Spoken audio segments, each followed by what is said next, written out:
Okay, Chef Robbie, let's make a crepe. Crepes are something, I think it's a little intimidating for people because they're kind of difficult sometimes to like get the shape right and get them out of the pan and stuff like that.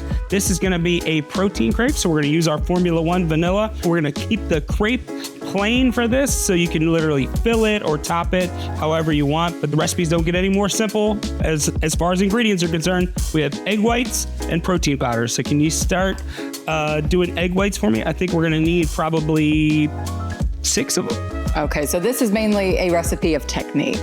Yes, this is all technique, making the crepes.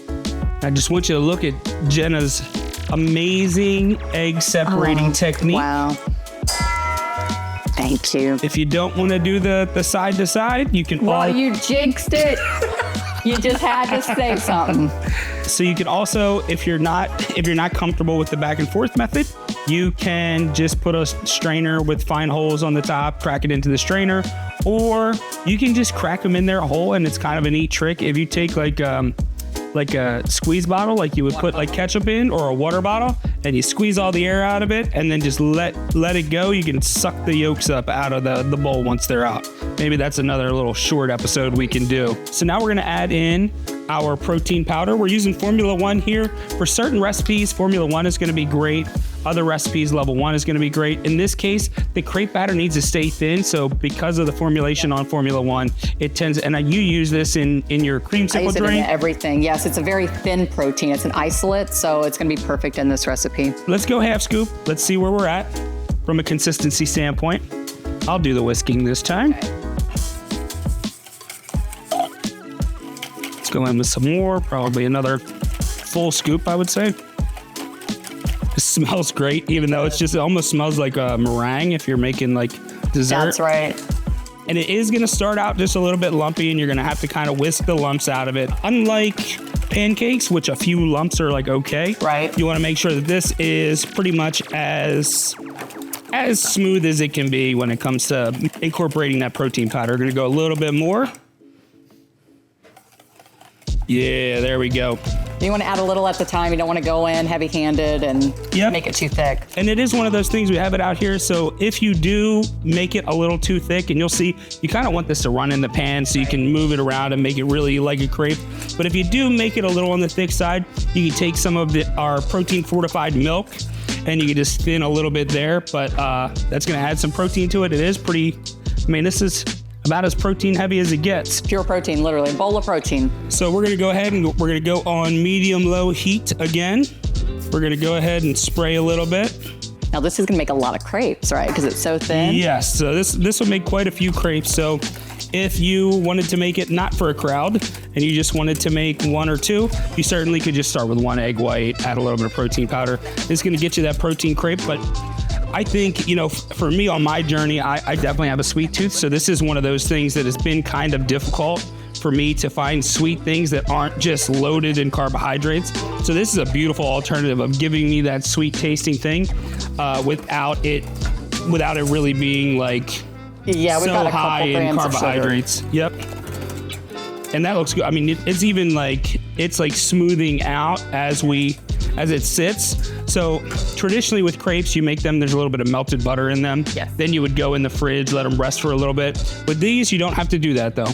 So we're gonna go ahead and pour in. I am intimidated to even think about trying this yet. And then you're gonna roll the pan. This cooks quick, right? Yeah, pretty quick. You can see the little bubbles, and I just keep rolling, filling in any gaps that might be there.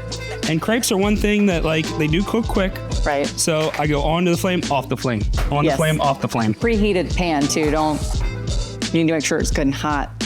And I can see that they're coming up. I'm gonna look at the bottom side. We want to get a little bit more color than that.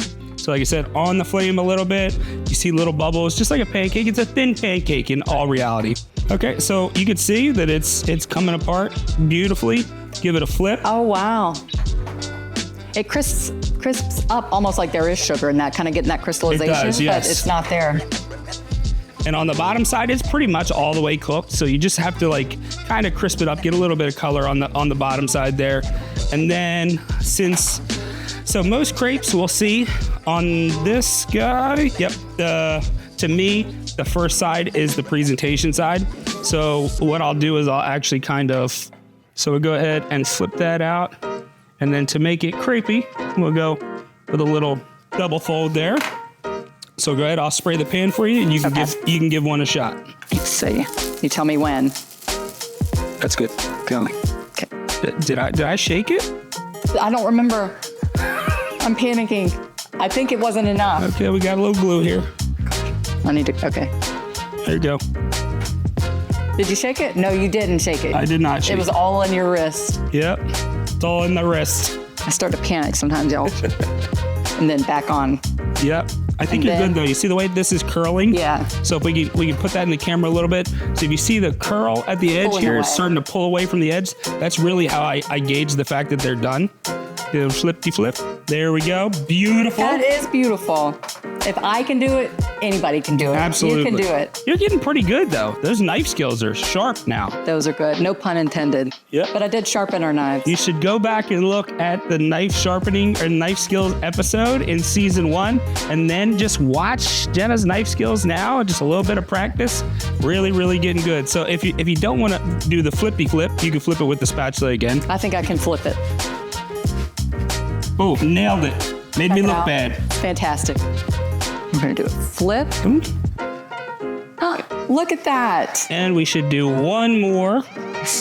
Honestly, I think we could get 2 more out of this batter, so just be mindful of that whenever you see the amounts that we did. It's good. All in the wrist. I'm learning. That was kind of a lot maybe for me, but it's okay. It's okay. It's just going to be a little bit thicker.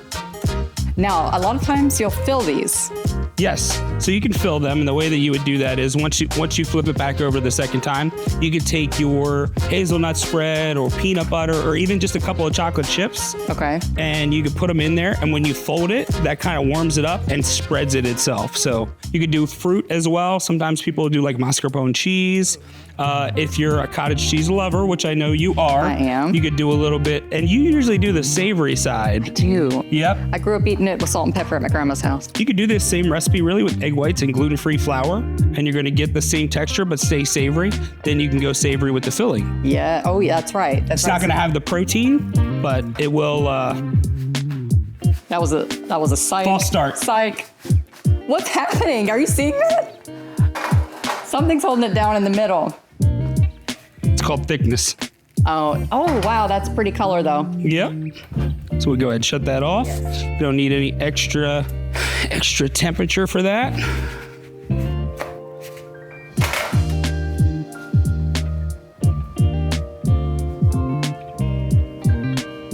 Well, I'm not intimidated by crepes anymore. No, you're not. So, and now we have just a very simple little compote. We just took some frozen berry mix here, add a little bit of sugar-free syrup, and we have a nice little berry compote here. Can you grab me a spoon, please? Give it a little love. I like to put the solid big parts down the center. And then take just some of the liquid. Give it a... Oh, wow. I'm so tempted to do the Formula One, but the sifter. You know what I mean? Yep. So I would not recommend doing that because texturally it's going to be a little bit weird. But if you wanted to garnish with a little powdered sugar because you're that kind of person, you need it to be extra sweet, that's fine. It's not what we do here. This is delicious. They look great. I mean, that looks like you're having brunch. Yes, with the girls on Sunday. Need a little mimosa. So let's dig in. Looks good. It smells so good too. That vanilla is just so strong. I'm gonna go with the crispy edge here. You with the pancakes, me with the crepes. So good. It is so good. Paper thin, which is fun because you get that different texture with the layers and the way it's folded. And it's very versatile. Being just a vanilla crepe, you can do peanut butter, you can do chocolate, you can do almond butter. You could do like crepe Suzette with a little bit of like sliced oranges and a little bit of sugar-free syrup, but really good. Pure protein, and you feel like you're indulging it, but it feels like kind of like luxurious, like you ordered something special at brunch. Like you should have a beret on. maybe a long cigarette, maybe not. Oh, yeah. I Yeah. could see that. A mimosa in this Yeah. hand. Yeah. And if you're into that kind of thing, like and subscribe. And ring that bell for post notifications so you can be notified on the next episode. See ya.